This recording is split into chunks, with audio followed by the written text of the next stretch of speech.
प्रायोजक है दगरू सेठ jewellers, GM road near radio station. Darbhanga के मिथिला विश्वविद्यालय के जुबली हॉल में कुलपति की अध्यक्षता में अधिशत की बैठक का किया गया आयोजन। 13 अरब 49 करोड़ रुपए की घाटे का बजट किया गया पेश।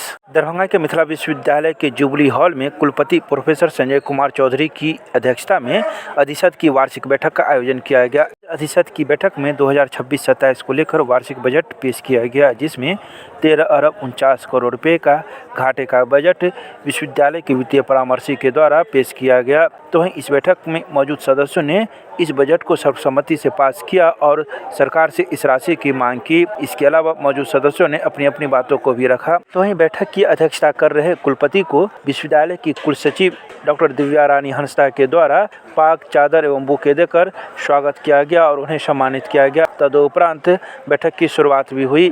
तो वहीं विश्वविद्यालय के वित्तीय परामर्शी के द्वारा बजट पेश किया गया और सरकार से इस घाटे की राशि की मांग की गई है।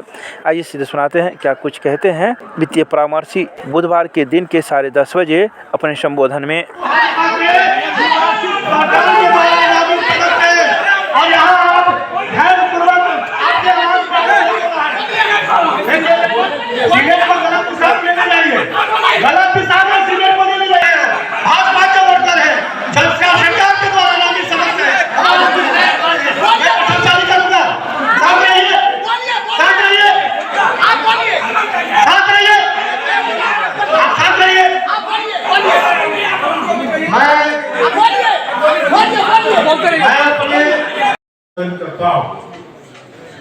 मिथिला का प्राचीन इतिहास ज्ञान परंपरा के राष्ट्रीय पटल पर स्वर्णिम युग था।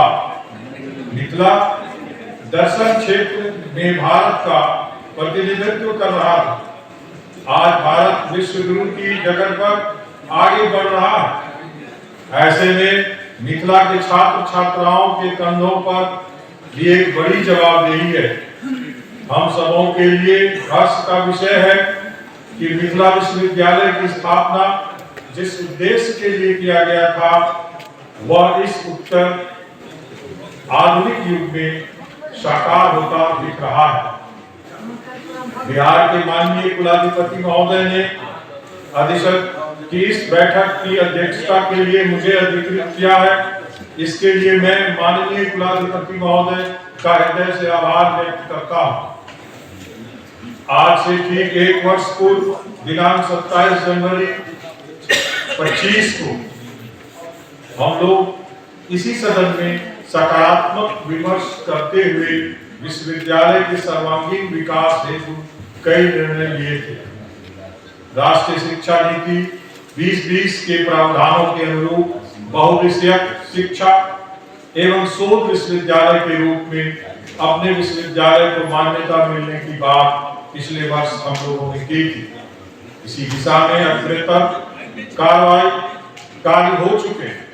आशा है वर्ष के अंत तक परिणाम भी नजर आएगा। महिला छात्रावास, सोशल साइंस ब्लॉक का निर्माण इसकी एक बड़ी कड़ी है। प्रायोगिक विषयों के प्रयोगशाला को सुसज्जित एवं सुदृढ़ किया जा रहा है। केंद्रीय पुस्तकालय को तदनुरूप समृद्ध किया गया है। इसकी आवश्यकता भी थी। पुस्तकालय अंतर्गत ई लर्निंग लैब से छात्र काफी लाभान्वित हो रहे हैं। इनफ्लिनेट के तहत शोध गंगा, शोध शुद्धि, शोध चक्र की सहायता से शोधार्थी मानक शोध कार्य कर रहे हैं। ई ग्रंथालय सॉफ्टवेयर का भी छात्र लाभ उठाकर शोधार्थी को काफी लाभ हो रहा है। ये गत वर्षों में इस सदन में लिए गए निर्णयों का परिणाम। पिछले वर्ष हम लोगों ने चर्चा की थी कि एडवांस रिसर्च सेंटर स्थापित करने वाला ललित नारायण मिथिला विश्वविद्यालय राज्य का इकलौता विश्वविद्यालय है। आप सबों की अनुशंसा के उपरांत इस सेंटर में कई लैब स्थापित किए गए हैं। यह सूचित करते हुए गौरव और हर्ष का अनुभव कर रहा हूं कि रिमोट सेंसिंग लैब के माध्यम से शोधार्थी अभिषेक, आकर्ष एवं सुरभि कुमारी को central university of south Bihar गया और सोनू कुमार को पटना यूनिवर्सिटी पटना से यंग जियोग्राफर्स अवार्ड से सुशोभित किया गया है। इस प्रशंसनीय कार्य के लिए इन तीनों शोधार्थी सहित ज्योग्राफी विभाग के सभी शिक्षकों को सदन की ओर से साधुवाद किया जाता है। इस सेंटर में ऑडियो वीडियो लैब को विकसित किया गया है। हमारी योजना है कि आने वाले सभी विषयों की पाठ्यक्रम आधारित टॉपिक का व्याख्यान ऑडियो वीडियो फॉर्म में यूनिवर्सिटी वेबसाइट पर अपलोड किया जाएगा। और ये वर्ष 26-27 का बजट राज्य सरकार से प्राप्त दिशा निर्देश एवं उपलब्ध कराए गए विहित प्रकल्प में तैयार किया गया। बजट को कुल 10 खंडों में विभक्त कर तदनुसार राज्य का उपलब्ध दर्शाया गया।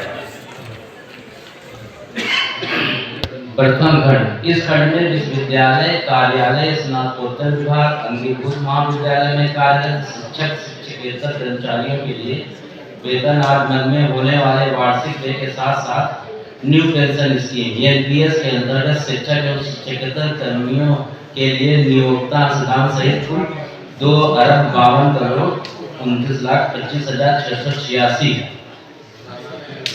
रुपए मात्र का उपबंध किया गया है।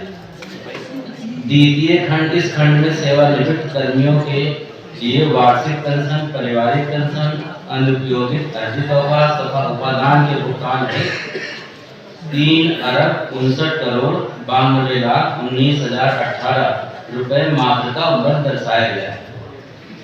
इसका तृतीय खंड, इस खंड में पुनर्निश्चित वेतनमान एसबी सिन्हा तथा विभिन्न न्यायालयीय मामले में विभिन्न बकाये है कुल 51,84,88,298 रुपए मात्र का उपबंध दर्ज किया गया है। चतुर्थ खंड, इस खंड में पुनर्निश्चित वेतनमान में पेंशन बकाया, उपादान का अंतर एवं अन्य पेंशनर बकाये तथा एसबी सिन्हा से आच्छादित कर्मियों के पेंशन आगमन में कुल 64,66,60,834 रुपए मात्र का उपबंध किया गया। पंचम खंड, इस खंड में विश्वविद्यालय कार्यालय स्नातकोत्तर विभाग एवं अंगीभूत महाविद्यालय के आकस्मिकता अतिरिक्त मद तथा केंद्रीय पुस्तकालय पुस्तक क्रय परिसर के विकास, आउटसोर्स कर्मियों के बकाये वेतन, दीक्षांत समारोह, सेमिनार आयोजन इत्यादि के मद में कुल 2,09,76,00,000 रुपए मात्र का उपबंध प्रावधान किया गया है। छठा खंड, इस खंड में विश्वविद्यालय कार्यालय सभी स्नातकोत्तर विभागों, अंगीभूत महाविद्यालय, परीक्षा विभाग, विश्वविद्यालय प्रेस, खेल विभाग, अभियंत्रण शाखा इत्यादि के आकस्मिकता खर्च तथा विभिन्न स्नातकोत्तर विभागों के चेयरों की स्थापना हेतु कुल 5,56,78,86,768 रुपए मात्र का उपबंध किया गया। ये बजट का सप्तम खंड, इस खंड में विश्वविद्यालय कार्यालय स्नातकोत्तर विभागों, अंगीभूत महाविद्यालयों से कुल 1,81,29,16,836 रुपए मात्र का उपबंध प्राप्त होने का अनुमान लगाया गया। पार्ट बी, अष्टम खंड, इस खंड में विश्वविद्यालय कार्यालय स्नातकोत्तर विभागों, अंगीभूत महाविद्यालय में कार्यरत अंशकालीन अतिथि शिक्षकों के रूप में नियुक्त हुए अतिथि शिक्षकों पर होने वाले अनुमानित वार्षिक व्यय में कुल 27,55,50,000 रुपए का उपबंध किया गया। नवम, इस खंड में विश्वविद्यालय कार्यालय स्नातकोत्तर विभाग, अंगीभूत महाविद्यालय में कार्यरत आउटसोर्स पर नियुक्त कर्मी के मानदेय कुल 6,24,84,628 रुपए का उपबंध किया गया है। दसम खंड, इस खंड में राज्य सरकार द्वारा संचालित नए राजकीय डिग्री महाविद्यालय में आउटसोर्स पर कार्यरत कर्मियों एवं अन्य मदों पर होने वाले अनुमानित वार्षिक व्यय के मद में कुल 65,18,400 रुपए मात्र का उपबंध किया गया है। ऊपर अंकित प्रावधानों के आधार पर वित्तीय वर्ष 26-27 के लिए कुल अनुमानित व्यय 15,29,73,73,33,652 रुपए 52 रुपए मात्र का प्रावधान किया गया है। साथ ही विश्वविद्यालय के निजी स्रोत से प्राप्त होने वाली कुल आय 1,81,29,00,000 16,836 रुपये मात्र अनुमानित है। इस प्रकार प्राप्त होने वाले संपूर्ण आय के सामंजस्य के पश्चात कुल 13,49 करोड़ रुपए मात्र समेकित व्यय की मांग बजट के माध्यम से राज्य सरकार से की गई। स्ववित्त पोषित संस्थान विश्वविद्यालय के विभिन्न स्नातकोत्तर विभागों में संचालित पाठ्यक्रम तथा स्ववित्त पोषित संस्थानों यथा MBA doctor APJ Abdul Kalam WIT directorate of distance education इत्यादि के मद में कुल 30,08,15,000 रुपए मात्र का अनुमानित व्यय का उपबंध किया गया है एवं कुल अनुमानित आय 32,54,69,327 रुपए मात्र दर्शाया गया। इस प्रकार प्राप्त होने वाली संपूर्ण आय एवं व्यय के सामंजस्य के पश्चात कुल 2,46,54,327 रुपए मात्र का आय दर्शाया गया। जय हिंद।